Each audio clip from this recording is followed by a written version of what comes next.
Hello everyone, in this video we will learn what is the Google Images and how to search with images.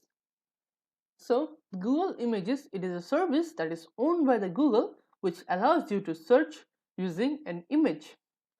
So to learn in more details you can come back here later. So this is how we are going to implement this video. Now let's get started.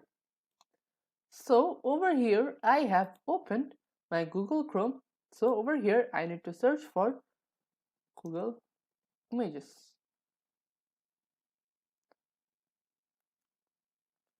So I need to click over here. So now I can use this camera icon, which is the search by image.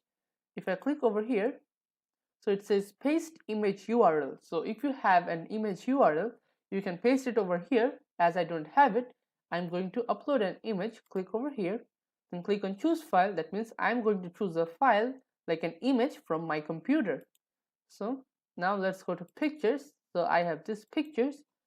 Now if I click on it, it is uploading the file.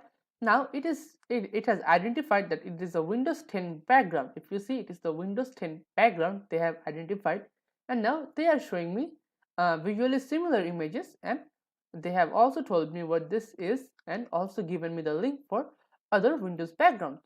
So this is how you can search in Google by using images. So now let's have a look at the summary. So in this video, we have covered how to search using Google Images and what is Google Image. Now, thank you for watching.